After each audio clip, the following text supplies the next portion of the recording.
بسم اللہ الرحمن الرحیم۔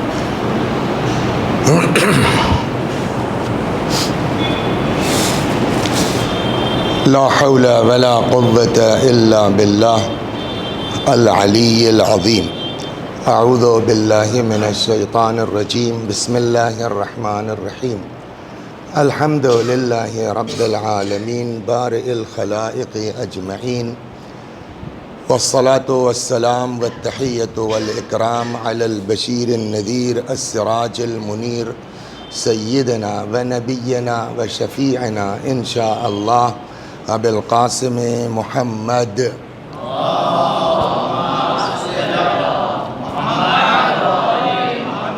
اللہم صل علیہ وعلی اہل بیتہ مظاہر جلالک وجمالک واللعن علی اعدائہم الشاکین فیہم المنحرفین عنہم اجمعین۔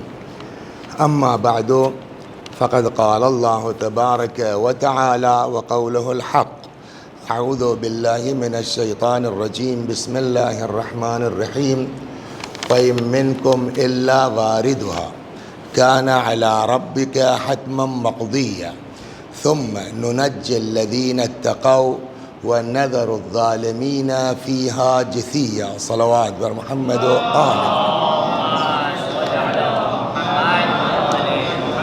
گزارش ہے مرحومہ خورشید بانو بنت برکت علی، شیرین بانو بنت علاء الدین، صغرا بانو بنت قاسم علی، بلقیس بانو بنت برکت علی اور اکبر علی مرحوم ابن برکت علی، جو نام گنائے ان کی نیتوں سے ایک بار سورہ حمد اور سورہ توحید کی تلاوت فرما کے ایصال ثواب کریں۔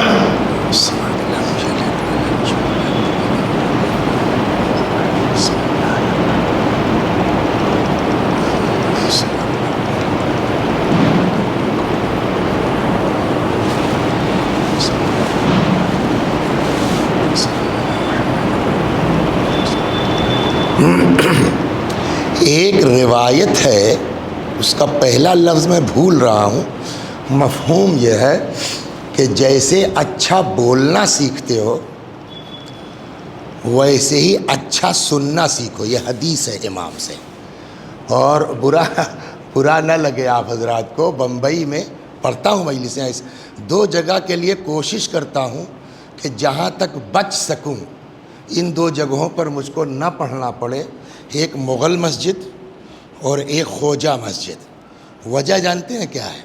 مغل مسجد میں کبھی دیکھا ہے آپ نے؟ خواجہ مسجد میں وہ ساری دعا، ساری تلاوت مجلس کے ٹائم ہوتی ہے، کوئی رکوع میں ہے، کوئی سجدے میں ہے، بابا باہر جا کے پڑھ لو، مگر وہیں سامنے ہوں گے۔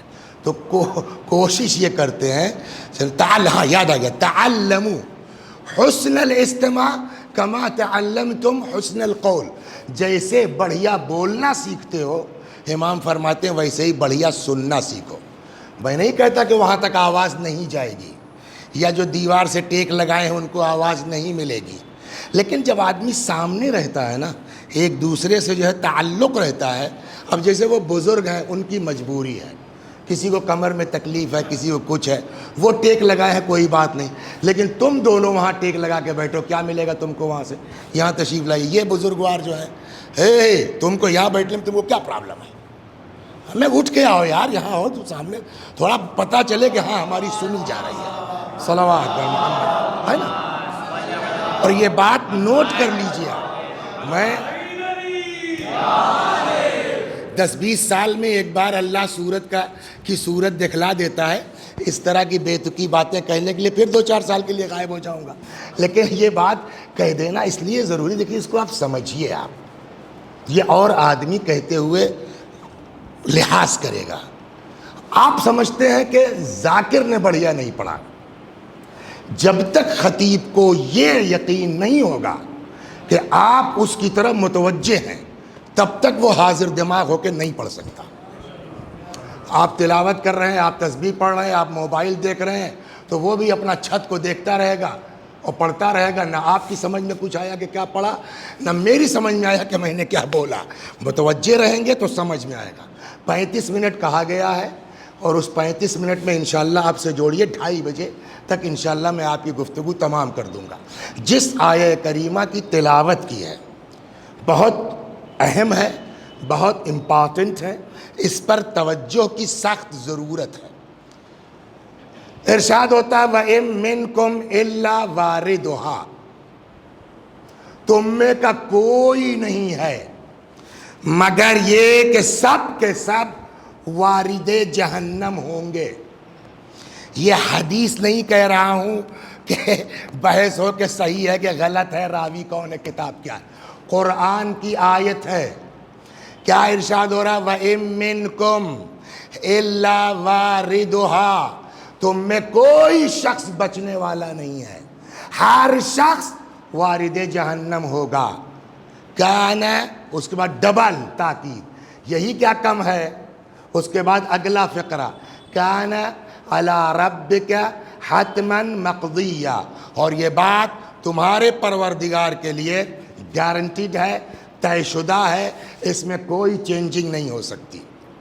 ثم، اب جب سب جہنم میں چلے وارد ہو جائیں گے، میں خاص طور سے یہ وارد کا ٹرانسلیشن نہیں کر رہا ہوں، اور جب سب کے سب وارد جہنم ہو جائیں گے، ثم، اب قرآن کہتا پھر ننجی الذین اتقوا، جو متقی ہوں گے ان کو ہم نجات دے دیں گے، وَنَذَرُ الظَّالِمِينَ فِيهَا جِثِيًّا، اور جو ظالم ہوں گے وہ انتہائی ذلت کے ساتھ ہمیشہ کے لیے اس جہنم میں رہ جائیں گے۔ آئے سمجھ میں آ گئی باس؟ واٹس یور نیم سر؟ علی بھائی، بات سمجھ میں آ گئی نا؟ قرآن نے کیا کہا؟ ہر شخص تم میں وارد جہنم ہوگا، یہ بات تمہارے رب کے لیے طے شدہ ہے۔ پھر جو متقی ہوں گے ان کو نجات دے دیں گے، جو ظالم ہوں گے ان کو ذلت کے ساتھ اس جہنم میں چھوڑ دیں گے۔ کیا مطلب ہوا اس کا؟ ایک لفظ یہاں پھنستا ہے، وارد۔ آپ وارد کی میننگ کیا سمجھے؟ قرآن نے کیا کہا ہے؟ وَإِن مِّنكُمْ إِلَّا وَارِدُهَا، تم میں کا ہر شخص وارد جہنم ہوگا۔ وارد جہنم، اردو میں بولا جاتا ہے نا وارد، کیا سمجھے ہم آپ وارد کا مطلب؟ علی بھائی کچھ سمجھ میں آیا آپ کے؟ کہ تم میں کا ہر آدمی وارد جہنم ہوگا۔ What's meaning of this sentence? ہر آدمی وارد جہنم۔ قرآن میں لفظ وارد دو معنی میں یوز ہوا ہے۔ ایک ہے وارد کے معنی داخل ہونا، اگر وارد کے معنی داخل ہونے کے ہیں تب ترجمہ ہوگا تم میں کا ہر شخص جہنم میں جائے گا، کوئی بچنے والا نہیں ہے، وہ چاہے جتنا بڑا مومن متقی پرہیزگار ہو، جہنم میں سب جائیں گے، پھر جو متقی ہوگا ان کو نکال لیں گے ہم۔ ایک وارد کے معنی ہے پہنچنے کے۔ اب کیا مطلب ہوا اس کا؟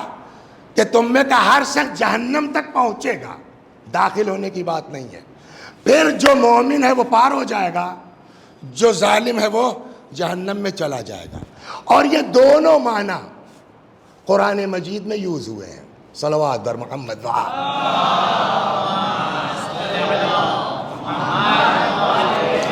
یہ دونوں وارد کے معنی پہنچنے کے، وارد کے معنی داخل ہونے کے، دونوں میننگ میں قرآن میں یہ ورڈ یوز ہوا ہے۔ جناب موسیٰ جا رہے تھے، سنا ہے واقعہ نہیں سنا؟ دو لوگ آپس میں لڑ رہے تھے، ایک موسیٰ کا شیعہ تھا، قرآن کی ورڈ ہے یہ، ھذا من شیعتہ وھذا من عدوہ، ایک موسیٰ کا دشمن تھا، ایک موسیٰ کا شیعہ تھا۔ پھر جو موسیٰ کا شیعہ تھا اس نے فریاد کی، مدد کے لیے موسیٰ کو پکارا۔ موسیٰ علیہ السلام پلٹے اور اس کو جو موسیٰ کا دشمن تھا ایک ریپٹ لگایا، کیا بولتے ہیں آپ کے یہاں؟ تماچا ہے، ایک تماچا لگایا، وہیں ڈھیر ہو گیا، ختم، مر گیا، مرڈر۔ اب موسیٰ علیہ السلام بھاگے، ہے نا، وجاء رجل من اقصى المدینۃ یسعی، ایک آدمی، ارے موسیٰ بھاگو پبلک آ رہی تم کو مت ڈالیں گے سب، موسیٰ بھاگ گئے وہاں سے۔ اب قرآن کہتا بھاگتے بھاگتے کہاں آئے؟ فلما ورد ماء مدین، یہ آیت، جب موسیٰ مدین کے کنویں پر وارد ہوئے۔ یہاں کیا میننگ ہوگی وارد ہونے کی؟ عقلی بات ہے نا، کنویں میں گر تو نہیں گئے نا، کنویں میں چلے۔ تو ایک میننگ یہ بھی ہے کہ وارد کے معنی پہنچنے کے، یہ ہم نے آپ کو ایک جگہ ارشاد ہوتا ہے، صلوات بر محمد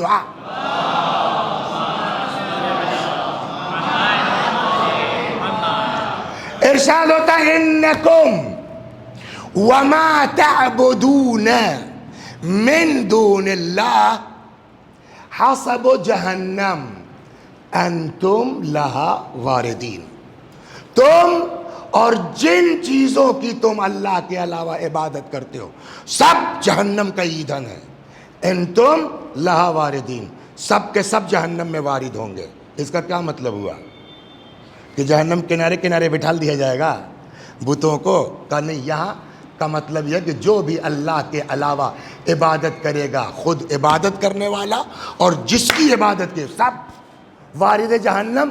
کیا میننگ یہاں ہوئی علی بھائی؟ یعنی جہنم میں ہو گئے نا۔ تو لفظ وارد قرآن مجید میں دونوں معنی میں یوز ہوا ہے، وارد کے معنی پہنچنے کے، وارد کے معنی داخل ہونے کے۔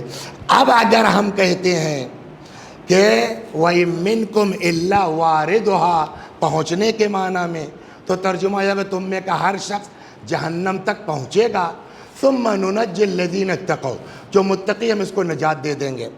دوسرے معنی کے اعتبار سے کیا ہے کہ تم سب کے سب جہنم میں ڈال دیے جاؤ گے، جو متقی ہوگا اس کو نجات دے دی جائے گی۔ سوال یہ ہے کہ کیسے طے ہو کہ یہاں وارد کے معنی پہنچنے کے ہیں کہ وارد کے معنی داخل ہونے کے ہیں، ڈیسائیڈ کیسے ہو؟ جواب علماء مفسرین یہ دیتے ہیں کوئی ضرورت نہیں ہے ڈیسائیڈ کرنے کی، جو میننگ لوگے دونوں صحیح ہے۔ صلوات در محمد،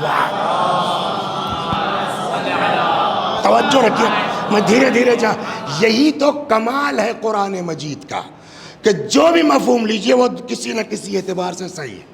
اب کہتے ہیں کہ اگر وارد کے معنی پہنچنے کے لیتے ہو تو اس سے کیا ثابت ہوتا ہے؟ صراط، بولے وَإِن مِّنكُمْ إِلَّا وَارِدُهَا، سب کے سب جہنم پہ پہنچیں گے، یعنی جہنم کے اوپر جو پل بنا ہے اس پر سے سب کو گزرنا ہے۔ جو مومن متقی ہوگا وہ گزر جائے گا، وَنَذَرُ الظَّالِمِينَ فِيهَا جَثِيًّا، اور جو گناہگار ظالم ہوں گے وہ ٹپکتے جائیں گے۔ تو کہتے ہیں اگر وارد کے معنی پہنچنے کے ہیں تو اس سے صراط ثابت ہوتی ہے، اگر وارد کے معنی داخل ہونے کے ہیں تب بھی مفسرین کہتے ہیں کوئی پرابلم نہیں ہے۔ قرآن نے جہنم میں جانے کی بات کہی ہے، جہنم میں عذاب کی بات تھوڑی کہی ہے۔ صلوات در محمد، غور کیجئے گا اور توجہ رکھیے گا۔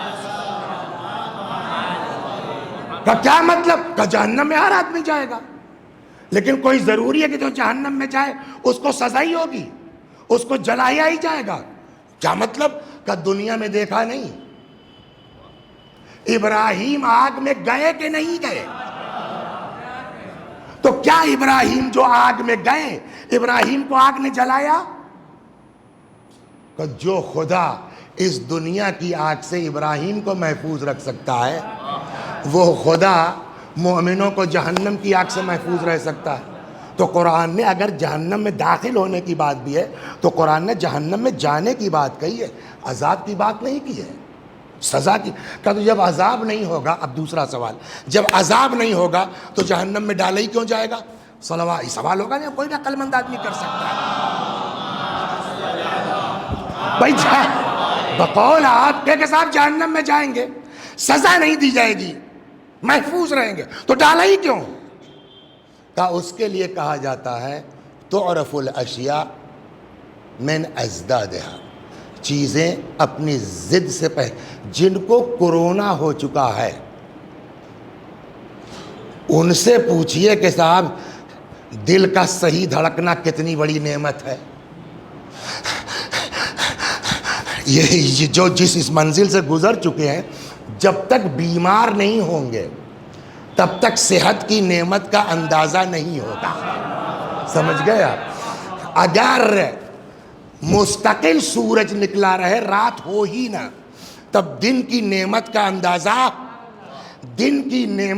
اندازہ لگانے کے لیے سورج کو ڈبانا ضروری ہے، رات کا اندھیرا ضروری ہے تاکہ نور کی اہمیت کا اندازہ کر سکے. یہ جہنم میں مومنوں کو ڈالا جائے گا، کیوں؟ اس کا دو پرپس ہے. ایک تو یہ کہ جب یہ جہنم سے ہو کے گزریں گے تو وہیں تو سب لوگ ہوں گے نا، چچا لوگ تو سب دیکھیں، کوئی تڑپ رہا ہے، کوئی چیخ رہا ہے، کوئی اچھل رہا ہے، کوئی، تو اب ان کو یہ احساس ہوگا اچھا ہوا مومن تھے، اچھا ہوا پرہیزگار تھے، ورنہ جیسے ان کا حال ہے وہی حال ہمارا بھی ہوتا.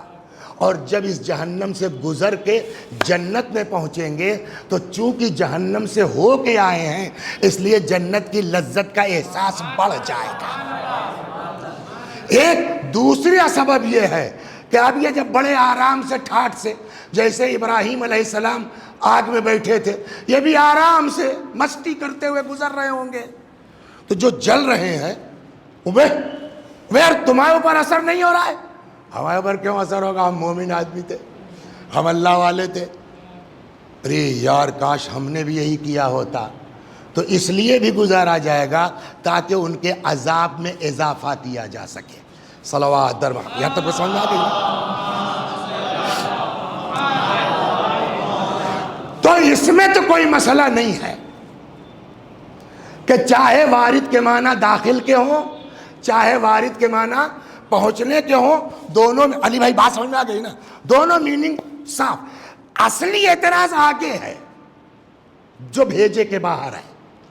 کیا کہا قرآن نے؟ ثم ننجی الذین اتقوا، جو متقی ہوگا اس کو ہم نجات دے دیں گے، اور جو ظالم ہوگا اس کو بولیے ہمیشہ کے لیے چھوڑ دیں گے.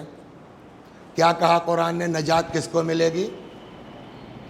جو متقی ہوگا. ثم ننجی الذین اتقوا، جو متقی ہوگا. تو قرآن کا وعدہ ہے کیا؟ کہ اگر متقی ہو تو ہم خود نجات دے دیں گے. یہ قرآن کا وعدہ ہوا نہیں ہوا؟ بہت توجہ رکھیے گا. یہیں سے ذرا سا چوکے آپ تو میں ذمہ دار نہیں ہوں مجلس کا. اب قرآن نے کیا کہا؟ ہم نجات کس کو دیں گے؟ جو متقی ہوں گے. تو جو متقی اللہ خود ہی ان کو نجات دینے کی بات کر رہا ہے، تو پھر شفاعت کی کیا ضرورت ہے کسی کی؟ صلوات بر محمد. بات یہاں پہنچتی ہے. اچھا ایک سوال اور علی بھائی بتائیے، شفاعت ہوگی کس کی؟ جنتی کی کہ جہنمی کی؟ کس کی شفاعت ہوگی؟ بھائی جو خود پاس ہے اس کے لیے کسی سفارش کی ضرورت نہیں ہے، وہ تو خود نکل گیا نا. سفارش کس کی جائے گی؟ جس کا کیس خراب ہوگا، ہے نا. اب قرآن بھی یہی کہتا ہے اگر متقی ہو تو ہم نجات دے دیں گے، لیکن اگر گڑبڑ ہے کیس، نذر الظالمین، جو ظالم ہیں ہم ان کو چھوڑ دیں گے جہنم میں ہمیشہ کے لیے. یہ جو جہنم میں ڈالے جائیں گے یہ آنکھ بند کر کے ڈال دیے جائیں گے یا حساب کتاب کی وجہ سے ڈالے جائیں گے؟ حساب کتاب کے بعد اگر آپ جہنم کے لائق ہوئے مولوی صاحب تب ڈالا جائے گا نا. تو فیصلے کے بعد ڈالے جائیں گے فیصلے سے پہلے؟ تو اللہ کے یہاں جو فیصلہ ہوتا ہے وہ عدالت کی بنیاد پر ہوتا ہے یا یوں ہی ہو جاتا ہے؟ اب اگر عدالت نے فیصلہ کیا ہے کہ اس آدمی کو جہنم میں ڈالو اور امام حسین آ جائیں، یہ میرا ذاکر ہے اس کو چھوڑو، تو یہ عدالت میں ہستکچھیپ ہے کہ نہیں ہے؟ صلوات در. آج سمجھ رہے میری نہیں سمجھ رہے؟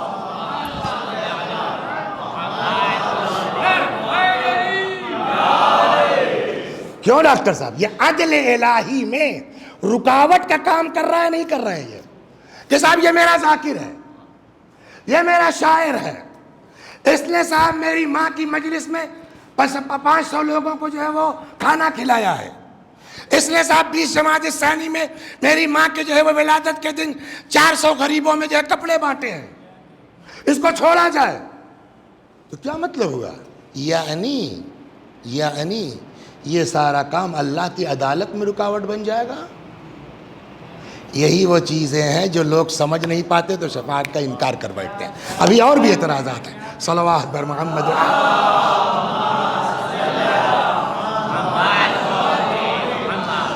اس کا جواب ایک دیا جا سکتا ہے کہ نہیں صاحب، شفاعت کا مطلب عدالت میں رکاوٹ نہیں ہے. بٹ جیسے آپ کیا نہیں ہوتا، نچلی عدالت سے فیصلہ ہوا، آپ نے اپیل کی ہے، ریویژن میں ڈالا ہے. ریویژن کا مطلب کیا ہوتا؟ ہائی کورٹ گئے آپ، سپریم کورٹ گئے، کاہے کے لیے جاتا ہے آدمی؟ کہ صاحب ذرا پھر سے دیکھ لیا جائے کہیں نچلی عدالت میں کچھ گڑبڑ تو نہیں ہو گئی ہے. کیا معاذ اللہ خدا کے ہاں فیصلے میں کچھ گڑبڑ کا امکان ہے؟ جو اہل بیت ریویژن میں ڈالیں گے کہ صاحب اس کی پھر سے سنوائی ہو جائے، تو عقل کہتی ہے کہ شفاعت جی نہیں، بالکل غلط بات ہے. اپنا عمل ٹھیک کرو، شفاعت وفات سے کچھ نہیں ہوتا. کیوں؟ اس لیے کہ عدل الہی میں رکاوٹ کا کام کرتا ہے. 1 2 صلوات بر محمد.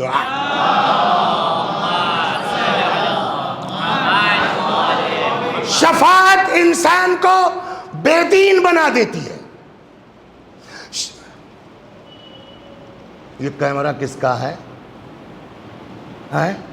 اگر کہیں سے بیچ سے کٹ کے کہیں گیا آپ پکڑے جائیں گے، ورنہ اس کو ڈالیے گا مت نیٹ کے اوپر. اس لیے کہ پوری مجلس آپ سن رہے ہیں، بعد میں بدماشی جانتے ہیں کیا ہوگی؟ کہ جو اعتراض کیا ہے میں نے، اس اعتراض کو بیچ سے کاٹے گا آدمی، اس کی کلپ بنائے گا، کلپ بنا کے یہ دیکھو صاحب وسیع حسن صاحب کو شفاعت کے مخالف ہیں. لہٰذا اپنے تک رکھیے گا. اگر آپ نے اس کو ڈالا یوٹیوب یا کہیں وہیں ادھر ادھر، آپ کو پکڑوں گا قیامت میں. سن لیجئے سر. صلوات بر محمد.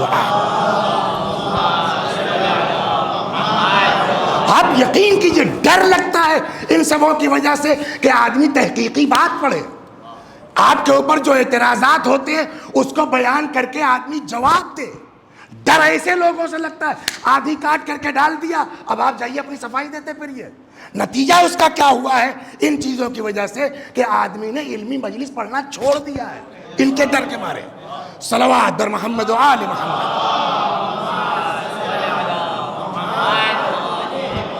آپ کو نہیں کہہ رہا ہوں، جو ہو رہا ہے سماج میں. صلوات بر محمد و آل. جلدی. دوسرا اعتراض، شفاعت انسان کو بے دین بنا دیتی ہے. کیا مطلب؟ وسیع حسن صاحب ہوٹل میں پڑے تھے، کیا نام اس ہوٹل کا؟ صفات. صفات. صفات کیا ہے؟ شفاعت ہے. کیا ہے؟ صفت ہے. میں یہی سمجھا شاید شفاعت تو نہیں ہے اس ہوٹل کا نام کہ وہ جھٹکے میں ہو گیا ہو. صفت، صفات، شفاعت جو بھی ہے. وہاں کون دیکھنے والا ہے وسیع حسن صاحب نے نماز پڑھی کہ نہیں پڑھی؟ خراٹا لیے پڑے ہوئے ہیں. مگر صاحب وہ ہوٹل والے جو ہیں انہوں نے کہا یار ذرا آج مولانا کو چیک کیا جائے. چھوٹا سا ایک کیمرہ لگا دیا، یہ نماز پڑھتے ہوئے کہ نہیں پڑھتے. پکڑے گئے صاحب. وسیع حسن صاحب نے نماز پڑھی نہیں، صبح کے سوتے رہے. اب صاحب جو ہے وہ بلایا گیا، جن لوگوں نے مجھ کو بولا ایسے کو ممبر پہ ڈالتے ہو، ایسے آدمی کو جو ہے مجلس پڑھواتے ہو. یہ دیکھو میں آپ کو کیمرہ دکھاتا ہوں. سوال پبلک نے کیا مول صاحب نماز کیوں نہیں پڑھتے؟ سوال کرنے کا حق ہے نہیں ہے. وسیع حسن صاحب کا جواب کیا ہے؟ ہمیں نماز وہ پڑھے جس کا کوئی نہ ہو. اور آپ؟ میں نے کہا یار بھول گئے. من بکا علی الحسین ابکا و تباکا وجبت لہ الجنہ. جو حسین پر روئے، رلائے، رونے والے کی صورت بنائے، جنت اس کے اوپر واجب. مجھ سے زیادہ کس نے رلایا ہوگا؟ میری جنت. نماز وہ سب پڑھے جن کا کوئی نہ ہو. میرے تو 14 معصومین ہیں، 14 پلانے والے ہیں، پرواہ مجھے ہے کیا؟ تو یہ کس چیز نے ہم کو بے نمازی بنایا؟ کس چیز نے ہم کو بے دین بنایا سر؟ شفاعت نے. شفاعت کا کانسیپٹ انسان کو بے دین بناتا ہے.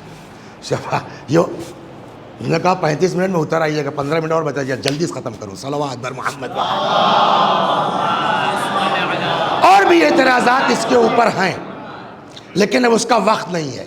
ہمارے یہاں یو پی میں ایک شہر ہے رائے بریلی، سنا ہوگا۔ رائے بریلی میں ایک وکیل تھے، فخر قوم کا خطاب ان کو ملا، امام باڑہ ان کا جو ہے وہ بڑا مشہور ہے، مرحوم کلب عباس صاحب، بڑے زبردست جو ہے وہ کرمنل کے وکیل تھے۔ آخر عمر میں، بڑھاپے میں تو آدمی کے سب کے ساتھ ہو جاتا ہے، رات، لیکن اس کے باوجود بلا تیاری کے کورٹ نہیں جاتے تھے۔ رات بھر پوری تیاری کی انہوں نے کہ سامنے والا وکیل کیا کیا پوائنٹ لا سکتا ہے، وہ سب سوچ کے انہوں نے سب تیار کیا اس کا جواب۔ صبح کورٹ میں پہنچے تو بوڑھے تو ہو ہی گئے تھے، بھول گئے کہ ہم کدھر سے ہیں۔ غور کر رہے ہیں آپ؟ تو جتنا تیاری کی تھی کہ میرا مخالف یہ کہہ سکتا ہے، وہ سب خود بیان کرنے لگے۔ اب پیچھے سے جو ان کے جونیئرز ہیں، سر سر، اب سر سے اپنا بیان کیے چلے جا رہے ہیں۔ جب بیان کر چکے تو جونیئرز نے کہا سر الٹا ہو گیا، آپ ادھر سے ہیں۔ یس۔ پھر وہ پلٹے، کہلے ہاں تو میلاد، میرا مخالف وکیل اس سے زیادہ میرے خلاف نہیں کہہ سکتا تھا، یہ نا۔ اور پھر جواب تو تیار تھا ہی۔ یہی حال یہاں ہے، صلوات محمد۔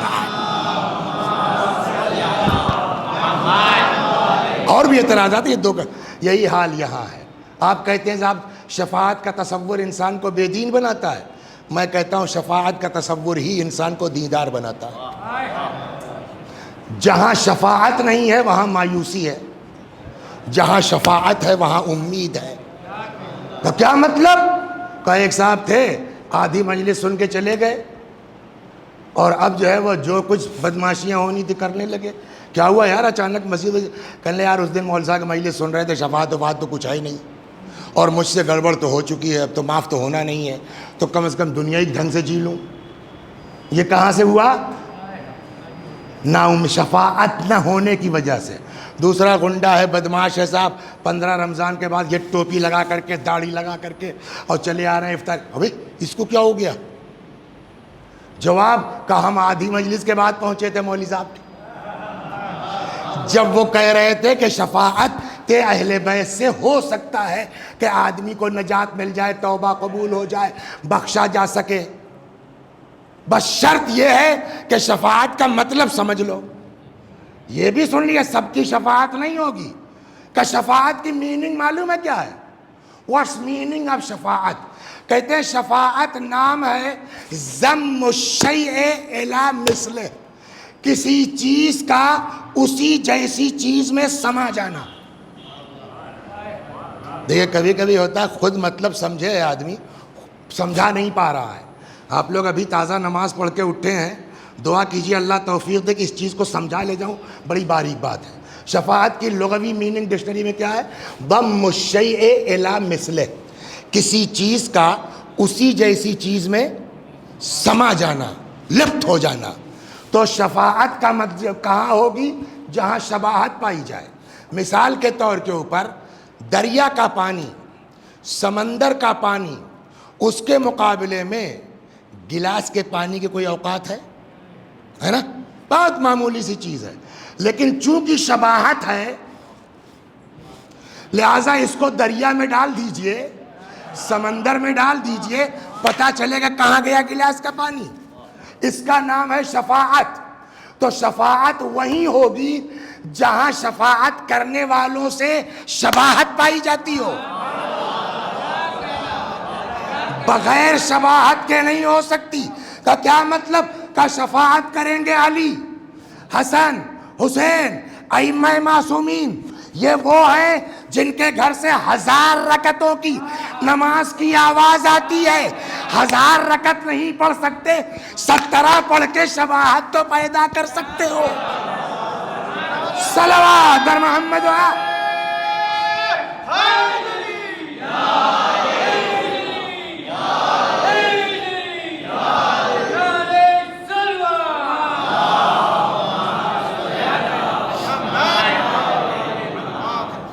تو اصلی چیز یہ ہے کہ شفاعت ہوگی بے شک، لیکن جب تک شباہت نہ پائی جاتی ہو، ایک چیز۔ دو، آیت الکرسی جمعے کے بعد پڑھی گئی نا، ہے نا؟ اس میں ایک جگہ آیا من ذا الذی یشفع عندہ الا باذنہ۔ ایک آیت سے کوئی مسئلہ طے نہیں ہوتا۔ قرآن میں آیتیں ہیں کہ جہاں شفاعت کرنے والوں کے شفاعت کوئی فائدہ نہیں پہنچائے گی، وہیں یہ بھی آیت ہے، کون ہے جو اللہ کی بارگاہ میں بغیر اجازت کے، بولیے، شفاعت کر سکے؟ ہو گئی بات۔ ہم نے کیا کہا؟ یہ جو اہل بیت شفاعت کر رہے ہیں یہ اللہ کی عدالت میں رکاوٹ کرنا۔ پھر کیا ہے؟ اب سن لیجئے۔ وسیع حسن صاحب، میرا نام وسیع حسن ہے اگر نہیں معلوم، وسیع حسن صاحب کے دو لڑکے، یہ مثال ایک ہی ہے، دو لڑکے ہیں، ایک بڑا مومن متقی پرہیزگار اللہ والا، دوسرا بالکل اس کا اپوزٹ، ایک دم الٹا، 360 ڈگری، یعنی 180 ڈگری، 360 تو پھر وہیں جا چلا جائے گا نا، 180 ڈگری بالکل الٹا۔ سنیے، آج آخری دن وارننگ دے رہا ہوں، اگر کل تم نے یہ حرکت کی تو نکال دوں گا۔ بات ختم ہو گئی، کل بھی وہی ہو گیا۔ ابے یہ تو کہا ہی کرتے ہیں، باپ تو ہی ہیں، سمجھ گیا؟ یہی حال ہم لوگوں کا ہے، اللہ تو ارحم الراحمین ہے، سنتے ہی نہیں۔ ابے باپ ہے یار، چھوڑو، ایک بار دو، بس دیکھو آج آخری سن لو، اگر تم نے اب آج کے بعد نہیں سنا تو نکال دوں گا تم کو۔ ہو گئی بات۔ دوسرے دن پھر وہی ہو گیا۔ اب عدالت کیا کہتی ہے؟ نکالا جانا چاہیے کہ نہیں نکالا جانا چاہیے؟ بولیے سر، نکالا جا، اور اگر نہیں نکالتے تو وہ جو بیچارہ 20 سال سے ہماری سن رہا ہے اس کے اوپر ظلم ہوگا کہ نہیں ہوگا؟ وہ ہمارا بھیا بھائی وہی بہتر ہے یار، اپنے آرام سے جیے، اس کے بعد صاحب کچھ نہ ہوا، تو جو بیچارہ اطاعت کر رہا ہے اس کے اوپر ظلم ہوگا کہ نہیں ہوگا؟ نتیجہ کیا ہوا؟ ہم نے عدالت کا لحاظ کرتے ہوئے اپنے نالائق بیٹے کو، بولیے، نکال دیا۔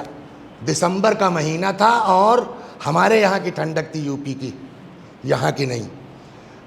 4 بجا، 5 بجا، 7 بجا، 8 بجا۔ اچھا، اب لوگوں کو پتہ چلنے لگا، ان کو معلوم، ارے مولوی صاحب چلو آج آئے ہیں مولوی صاحب، چلیے، کون، کس لیے ابھی تک جب نافرمان تب نہیں کوئی آیا دوست بن کر کے، یہ آئے، ارے مولوی صاحب بس چلے جائیے آپ، ارے مولوی صاحب برباد تو تم ہی نے کیا ہے، آج سمجھانے آئے ہو۔ جتنے آئے سب کو ڈانٹ پھٹکار کے سائڈ کر دیا۔ تب تک میرا ایک چھوٹا بھائی تھا، بیوی ہماری اس کے پاس گئیں کہ بھیا تم ہی بھائی کو اپنے سمجھاؤ۔ کہنے دیکھیے ہم سب سمجھتے ہیں، کب بات کرنی وہ ہم کو معلوم ہے، آپ ٹینشن من لیجئے، ہو جائے گا، کب کرنی ہے بات ہم سمجھتے ہیں، آپ جائیے سائڈ ہو جائیے۔ اب وہ دیکھیے جو مزاج سمجھتا ہے وہی بات کر سکتا ہے نا، جو مشیت سمجھتا ہے وہی بات کر۔ اب 8 بجا، 9 بجا، اب اچانک وہی وسیع حسن صاحب جنہوں نے 4 گھنٹہ پہلے بڑے جوش سے نکالا تھا، اے یہاں آئیے، وہ شال لے کے گیا تھا کہ نہیں گیا تھا؟ کیا نہیں ہے، سوٹر پہنے تھا، انر لیا تھا نہیں لیا؟ میں تم نے نکال دیا، بات ختم ہو گئی۔ اب کیوں پریشان ہو کہ شال ہے کہ نہیں ہے، سوٹر ہے کہ نہیں ہے، انر ہے کہ نہیں ہے؟ جواب کیا ہے؟ وہ جو نکالا تھا وہ عدالت تھی۔ اب یہ جو سوال ہے، باپ بھی تو ہوں، یہی حال خدا کا ہے، جہنم میں ڈالا وہ اس کی عدالت ہے۔ خدا صرف عادل نہیں ہے، خدا کا فضل بھی تو ہے، رحمت بھی تو ہے۔ صلوات بر محمد و آل محمد۔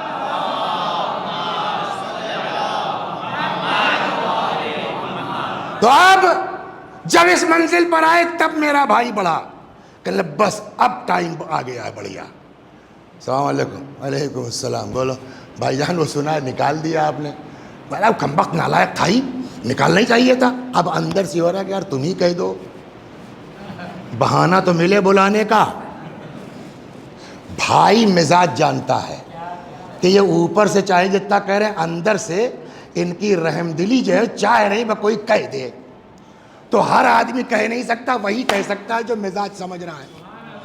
وہ آیا کہنے لگا بھائی جان یہ بتائیے کہ وہ تو لڑکا ہے، خیر چھوڑیے، میں آپ کا بھائی ہوں، آج تک میں نے آپ کے مرضی کے خلاف کوئی کام کیا ہے؟ میں نے کہا یار تم جیسا بھائی جس کے پاس ہو نا، اس کو اولاد کی ضرورت ہی نہیں ہے، کیا کہنا تمہارا؟ تمہارے لیے تو کچھ بھی کر سکتا ہوں، کچھ بھی کر سکتے ہیں، اور کیا جی؟ تب میرے کہنے پہ چھوڑیے، جانے دیجئے، بلا لیجئے۔ یہ بتائیے میرا بھائی اپنی طرف سے کہہ رہا ہے یا میرا دل پڑھ کے کہہ رہا ہے؟ ہم تو خود ہی یہی چاہ رہے تھے کہ یار کوئی بہانہ بنے، کوئی کہے ٹھیک ہے اس قابل تو نہیں ہے، اس سے کہہ دو سنبھال کے رہے گا، جاؤ بلا لو۔ یہ کس چیز نے جو ہے کیا؟ یہ عدالت کے خلاف ہوا یا ہم خود ہی چاہ رہے تھے کوئی کہہ دے؟ ویسے ہی وہاں چاہنے کو تو جہنم میں چلے گئے، لیکن اس میں کوئی ذاکر اہل بیت ہے، کوئی شاعر اہل بیت ہے، کوئی چاہنے والا ہے۔ اب خدا یہ چاہ رہا کہ گڑبڑ تو یہ سب تھے، جانا تو ان کو بھی جہنم میں چاہیے تھا، مگر یہ خوبیاں ہیں تو چلو کوئی کہہ دیتا تو میں واپس لے لیتا، اور تو کوئی قدرت کا مزاج جانتا نہیں۔ یہی لوگ ہیں جن کے لیے قرآن کہتا ہے وَمَا تَشَاءُونَ إِلَّا أَن يَشَاءَ اللَّهُ رَبُّ الْعَالَمِينَ۔ یہ وہی چاہتے ہیں جو خدا چاہتا ہے۔ انہوں نے مرضی الہی سمجھا، شفاعت کے لیے ہاتھ اٹھایا، شفاعت قبول ہوئی، جہنم سے واپس نکلے۔ یہ عدالت کے خلاف نہیں ہے، مرضی الہی کو سمجھ کے اس کی بارگاہ میں عرضی ہے۔ صلوات بر محمد و آل۔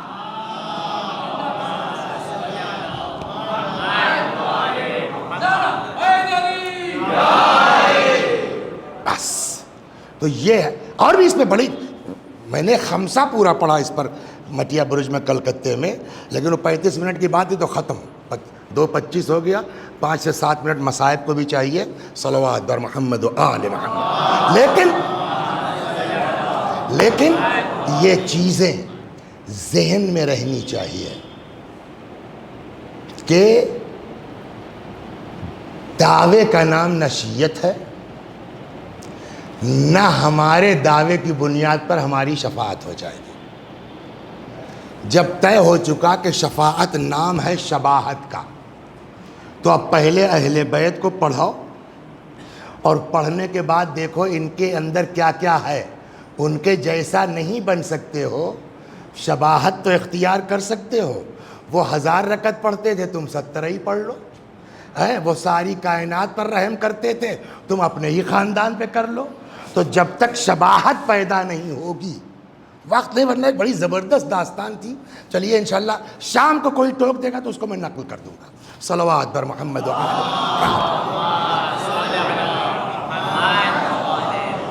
بس ایک حدیث سن لیجئے، اور یہ 2 اماموں سے ہے، چوتھے امام سے بھی ہے اور چھٹے امام سے بھی ہے۔ فرماتے ہیں کہ ہمارے چاہنے والوں کو پیغام پہنچا دو، لا نتنال شفاعتی الی تارک الصلاۃ، ہماری شفاعت نماز نہ پڑھنے والوں تک نہیں ہو سکتی، چاہے جو کرتے رہیں۔ یا دوسرا فقرہ ہے لا تنال شفاعتی من استخف بالصلاۃ، ہم اس کی شفاعت نہیں کریں گے جو نماز کو ہلکا سمجھتا ہو۔ اور یہ بات عقل میں آتی، شفاعت کرنا کس سے ہے؟ کس سے کرنا ہے؟ اللہ ہی سے نا۔ تو جو ہمارے اللہ ہی کا نہیں ہے، ہم اسی کے لیے اس سے سفارش کرنے جائیں گے؟ سیدھی سی بات ہے۔ صلوات بر محمد و آل۔ بس ایک صحابی ہیں جن کا نام ہے ابو رافع، یہ ایکچول میں غلام تھے، رسول اللہ نے ان کو آزاد کر دیا، پھر ان کا شمار صحابیوں میں ہونے لگا، اپنا مکان ہو گیا، شادی ہو گئی۔ جس خاتون سے ان کی شادی ہوئی اس کا نام ہے سلمہ۔ سلمہ اگرچہ اس گھر کی کنیز نہیں ہے، لیکن سلمہ جانتی ہیں کہ ہم لوگ جو کچھ ہیں انہی کے گھر سے ہیں۔ ہمارا شوہر ان کے باپ کا غلام تھا، ان کے بابا نے رسول اللہ نے آزاد کیا ہے، چنانچہ رسول اللہ کے وفات کے بعد بھی سلمہ نے جناب فاطمہ کے گھر آنا جانا نہیں چھوڑا، وہ خدمت میں لگی رہی۔ سلمہ کا بیان ہے کہ جناب زہرا علیہ السلام 40 دن تک بستر پر رہی ہیں۔ کتنے دن؟ بولیے کتنے دن؟ 40 دن۔ شروع میں کچھ دن بقی گئیں، پھر وہ بند ہو گیا جانا۔ پھر کمزوری کا یہ عالم ہوا کہ گھر کے آنگن میں چلتی ہیں تو چھڑی لے کے چلتی ہیں، سنا ہے نا؟ ابھی شہادت کی تاریخیں گزری ہیں، سنا ہوگا آپ نے۔ اور اب سلمہ کہتی ہے کہ اب بستر پر آ گئیں۔ 1-2 دن نہیں، کتنا؟ 40 دن بستر علالت پر رہی ہیں۔ کبھی طبیعت بگڑ جاتی ہے، کبھی طبیعت سنبھل جاتی ہے۔ سلمہ کہتی ہیں جس دن بی بی کی شہادت ہوئی ہے اس دن اتنی تکلیف تھی شہزادی کو کہ درد کی شدت کی وجہ سے کبھی داہنی کروٹ لیتی تھیں، کبھی بائیں کروٹ لیتی تھی۔ سلمہ کہتی ہے مجھ سے بی بی کا یہ تکلیف دیکھی نہیں گئی، میں نے سر پہ ردا ڈالی، گھر سے نکل پڑی کہ چل کے کم از کم مولا کو اطلاع تو دے دوں۔ دیکھا ادھر سامنے سے امیر المومنین سلام اللہ علیہ آ رہے تھے۔ اچھا آدمی کے چہرے سے سمجھ میں آ جاتا ہے نا کتنا پریشان و گھبراہٹ۔ کیا بات ہے سلمہ، اتنا زیادہ گھبرائی ہوئی کیوں لگ رہی ہو؟ سلمہ نے کہا مولا آقا مجھے نہیں لگتا اب آپ بی بی کو زندہ پائیے گا۔ روایت کہتی ہے امام علیہ السلام تیز قدموں سے گھر آئے، سرہانے بیٹھ گئے۔ مرحوم علامہ یہ مجلسی رضوان اللہ علیہ بہار میں لکھتے ہیں امام نے شہزادی کا سر تکیے سے اٹھایا اور اپنی آغوش میں رکھ لیا، بڑی محبت سے پکارا زہرا، کوئی جواب نہیں، فاطمہ کوئی جواب نہیں، بنت رسول کوئی جواب نہیں۔ جب کئی آوازیں دے چکے فرمایا زہرا میں علی پکار رہا ہوں۔ جیسے ہی مولا کا نام سنا آنکھ کھول دی، یا علی آپ آ گئے، بس آپ ہی کا انتظار تھا، مجھے آپ سے کچھ کہنا ہے، کہیے۔ آپ غسل دیجیے گا، آپ حنوط کیجیے گا، آپ کفن پہنائیے گا، آپ دفن کیجیے گا۔ جن لوگوں نے مجھے ستایا ہے میرے جنازے میں شریک نہ ہو۔ ساری وصیتیں سمجھ میں آتی ہیں لیکن یہ آخری وصیت نہیں سمجھ میں آتی، اس لیے کہ نہ باپ ایسا ہے نہ اولاد ایسی ہے۔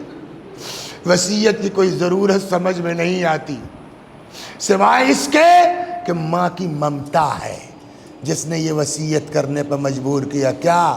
جب سب فرما چکی تو کہتی ہے علی میرے بچے چھوٹے ہیں، علی میرے بچے کم سن ہیں، علی اگر میرے بچے روتے روتے میری قبر پہ سو جائیں ان کو سختی سے میری قبر سے نہ اٹھانا۔ امیر المومنین چلے گئے۔ اسما میرا بستر لگا دو، تھوڑی دیر میں آواز دینا، اگر جواب نہ ملے سمجھ لینا میں اس دنیا میں نہیں ہوں۔ اسما جب میرے بچے آ جائیں پہلے انہیں کھانا کھلا لینا، تب میرے مرنے کی اطلاع دینا۔ سوال، یہاں پر ایسے لوگ ہیں کہ جو یہاں کے رہنے والے نہیں ہیں، ابھی آپ کا وطن جہاں ہے، کوئی یو پی کا ہے، کوئی کہیں کا ہے، کوئی کہیں کا، آپ یہاں رہتے ہیں، آپ کے گاؤں سے علاقے سے فون آئے تمہاری اماں کی طبیعت خراب ہے، انصاف سے بتائیے ہر آدمی کام چھوڑ کے بھاگتا ہے کہ نہیں بھاگتا؟ کیوں؟ مرنے سے پہلے اماں کے پاس پہنچ جائیں، ہے نا؟ سب کا مزاج یہ ہوتا ہے۔ فاطمہ جیسی ماں کی حالت یہ ہے، امام حسن و حسین جیسی اولاد کہاں چلے گئے ہیں ماں کو اس حالت میں چھوڑ کے؟ اور اگر گئے نہیں تو یہ جملہ کیا مطلب ہے؟ جب آ جائیں تو پہلے کھانا کھلا لینا، یہ بچپنے سنتے آئے ہیں نا، اس کا مطلب ہے نہیں تھے تو نہیں تھے تو کہاں چلے گئے؟ یہ سوال ہوگا کہ نہیں ہوگا؟ بہت تلاش تھی، نہیں میں نے نہیں پڑھا کہیں۔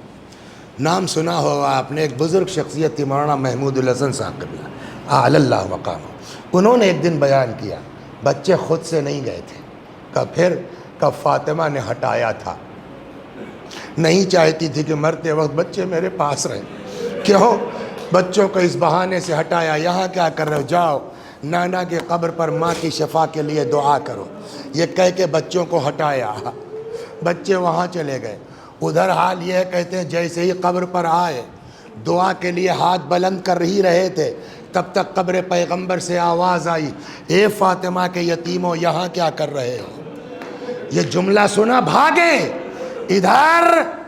اسما کہتی ہے میں حجرے میں آئی، کئی بار آواز دی، جب جواب نہیں ملا میں نے اپنے آپ کو بی بی کے جسم پہ گرا دیا، بابا کو سلام کہیے گا، رسول اللہ کو سلام کہیے گا۔ جب جواب نہیں ملا میں نے چادر پلٹ دی، دیکھا بی بی اس دنیا میں نہیں ہے۔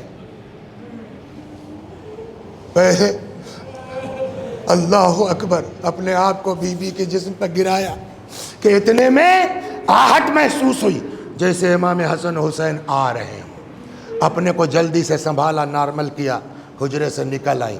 اب اسما کو تو نہیں پتا نا کہ نانا بتا چکے ہیں، جیسے ہی اندر آئے، اسما، ہاں اماں کہاں ہے؟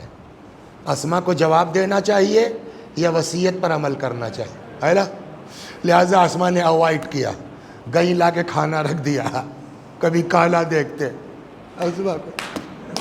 نانا کی قبر سے یہ آواز آئی، اسما نارملی بات کیا، اسما کیا، اماں کہاں ہے؟ کھانا کھا لو بتاتی ہوں، تم نے کبھی دیکھا ہے ہم نے بغیر ماں کے کھایا ہو؟ کچھ انداز ایسا تھا کہ اسما کہتی ہے شہزادو تم ٹھیک سمجھ رہے ہو، اب تمہاری ماں اس دنیا میں نہیں ہے۔ اللہ میں یہ مجلسی لکھتے ہیں بہار میں کہ اتنا سننا تھا، دونوں شہزادے ماں کے جنازے پر آئے، امام حسن نے اپنے آپ کو ماں کے سینے پہ گرا دیا، مگر امام حسین ماں کے پائے، پتہ نہیں کتنی محبت امام حسین کو ماں سے اور ماں کو امام حسین سے۔ کہتے ہیں امام حسن نے اپنے آپ کو ماں کے سینے پہ گرایا، مگر امام حسین ماں کے پائتی آئے، ماں کے پیروں کو، ماں کے تلووں کو امام حسین نے رخساروں سے ملنا شروع کیا۔ اماں تمہارا لال آیا ہے، اماں تمہارا حسین آیا ہے، اماں حسین کی بات کا جواب دو ورنہ روح جسم میں باقی نہ رہے گی۔ اسما آئی، جنازے سے جدا کیا، اب تو جو ہونا تھا ہو چکا، جاؤ بابا کو اطلاع دے۔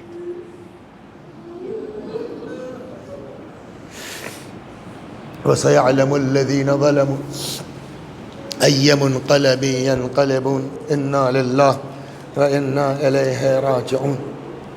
میں بھی پڑھتا ہوں، میرے ساتھ آپ بھی دہرائیے۔ اللہم صل علی محمد وآل محمد، اللہم صل علی محمد وآل محمد، اللہم صل علی محمد وآل محمد۔ اعوذ باللہ من الشیطان الرجیم، بسم اللہ الرحمن الرحیم، الحمد للہ رب العالمین، الرحمن الرحیم، مالک یوم الدین، ایاک نعبد و ایاک نستعین، اہدنا الصراط المستقیم، صراط الذین انعمت علیہم غیر المغضوب علیہم ولا الضالین۔ بسم اللہ الرحمن الرحیم، قل هو اللہ احد اللہ الصمد لم یلد ولم یولد ولم یکن له کفوا احد۔ بسم اللہ الرحمن الرحیم، قل هو اللہ احد اللہ الصمد لم یلد ولم یولد ولم یکن له کفوا احد۔ بسم اللہ الرحمن الرحیم، قل هو اللہ احد اللہ الصمد لم یلد ولم یولد ولم یکن له کفوا احد۔ كذلك الله ربي، صدق الله العلي العظيم۔ اللهم صل على محمد وآل محمد اللهم صل على محمد وآل محمد اللهم صل على محمد وآل محمد وعجل فرجهم واحشرنا معهم۔ پروردگار سورہ حمد و توحید و صلوات اور اس مجلس عزا کا ثواب مرحومہ خورشید بانو بنت برکت علی، شیرین بانو بنت علاء الدین، صغرا بانو بنت قاسم علی، بلقیس بانو بنت برکت علی اور اکبر علی مرحوم ابن برکت علی کی روحوں تک پہنچا دے، ان کے گناہوں کو بخش دے، جوار معصومین میں جگہ کرامت فرما۔